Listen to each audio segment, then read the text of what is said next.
ایک شخص پتھر توڑنے کا کام کرتا تھا، لیکن وہ اپنی زندگی سے خوش نہیں تھا۔ اس نے اپنے مذہبی پیشوا سے پوچھا کہ اللہ نے مجھے اتنا کمتر کیوں بنایا ہے؟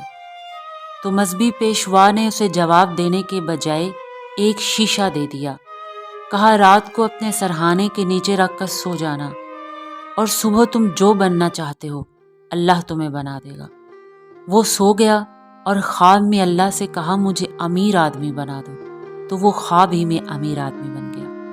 لیکن ایک دن آگ آئی اور آگ نے اس کا دولت اور گھر سب جلا دیا۔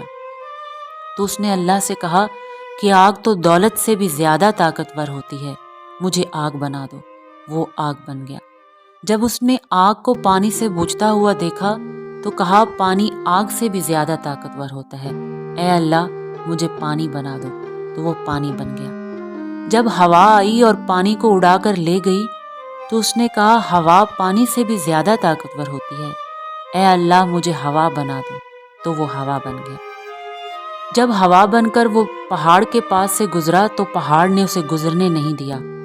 اس نے کہا، پہاڑ ہوا سے بھی زیادہ طاقتور ہوتا ہے، اے اللہ مجھے پہاڑ بنا دو۔ تو وہ پہاڑ بن گیا۔ جب وہ پہاڑ بن گیا تو اس نے دیکھا کہ ایک دن ایک شخص آیا اور اسی پہاڑ کو توڑنے لگا۔ تو وہ حیران ہو گیا۔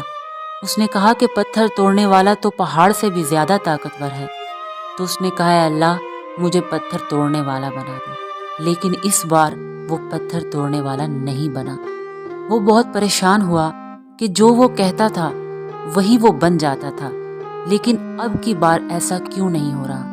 کہ اتنے میں اس کی آنکھ کھل گئی اور اسے معلوم ہو گیا کہ وہ پتھر توڑنے والا اس لیے نہیں بن رہا تھا کہ وہ پتھر توڑنے والا خود تھا۔